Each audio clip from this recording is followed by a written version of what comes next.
Eddie, simply put, your thoughts when you watch that final lap of the finish of the Daytona 500 and you see the crash that involves Ryan Newman. Yeah, that's breathtaking. I mean, it really is a scary, scary moment, and you hope and pray that Ryan is okay. He's a former winner here at Texas Motor Speedway, and I'm telling you, one of the toughest guys I've ever met in my life. But you know, that was such an ugly crash there at the end. You know, people that aren't in our sport, when we say, well, that was a racing deal, think we're kind of blowing it off. Not at all. But, you know, at the end of the Daytona 500, those drivers have a gentleman's agreement, a racer's agreement between themselves that it's every man for himself. And, you know, obviously nobody wants to hurt anybody and nobody wants to see anybody get injured. But, you know, it's at 200 miles an hour. It's an inherently dangerous sport. What do you think of the steps NASCAR has taken in terms of safety measures, and are you pleased when we see something like this? Not that that has anything to do with the crash, but are you pleased with the steps that have been taken? You've got to be pleased with the steps NASCAR's taken, and think back to 19 years ago when we lost Dale Earnhardt Sr. In an accident. And, you know, we went through a period of time there, about a 2-year period, where we lost 2 or 3, 4 drivers, and changes were made to the construction of the car, changes were made to energy absorption materials used in the car, and we also spent millions and millions of dollars putting up safer barriers at all the racetracks that NASCAR races at, and we've gone a long time without, you know, really serious injuries. And like I said, it's an inherently dangerous sport. You're constantly remaking things, trying to make the sport as safe as you can. It's not always going to be safe when you're dealing with those kind of speeds, but you keep learning every day and try to make things better. And I think NASCAR deserves a lot of credit because it's much, much safer than it was 19 years ago when we had that horrible accident at Daytona. I asked you earlier, Eddie, and the first thing that I heard when we're watching the replays is people who are old enough to remember, including me, they harken back to Dale Earnhardt, and they harken back to 2001 at the Daytona 500 on the final lap. But you can explain there's vastly different circumstances. Yeah, those are 2 completely different kind of accidents.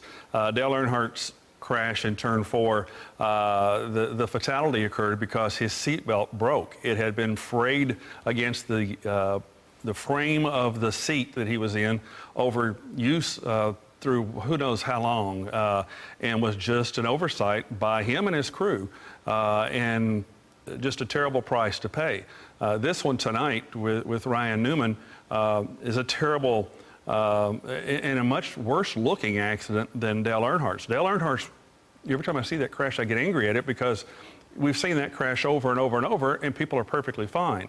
But this one tonight with Ryan was particularly ugly.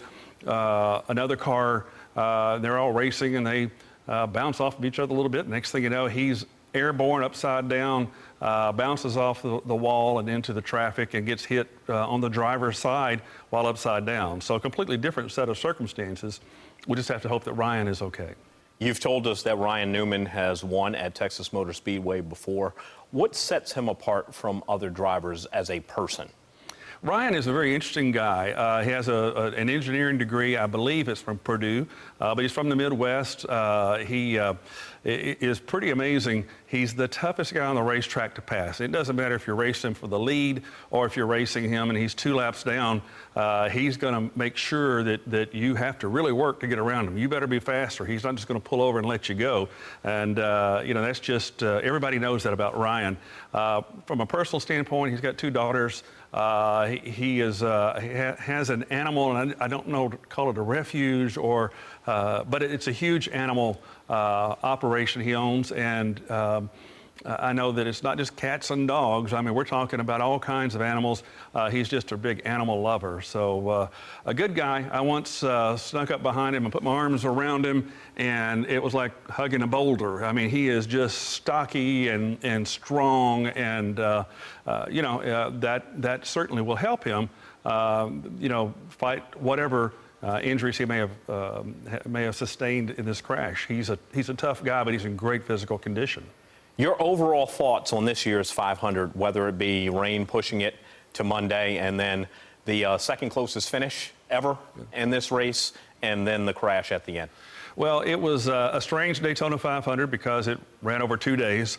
It's typical Daytona in the sense that it had a big one or two crashes in it, which is the nature of the kind of racing you have at Daytona and Talladega, two tracks that have different rules because the track is so big.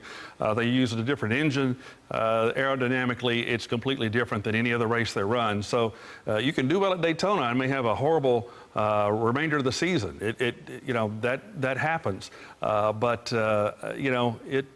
It's just a different kind of race. And of course, with the big prize at the end there, everybody just, the team owner would tell you, just bring me back the steering wheel when it's over, but go for it. And they all go for it. And that's, unfortunately, you wind up with accidents like tonight right at the finish.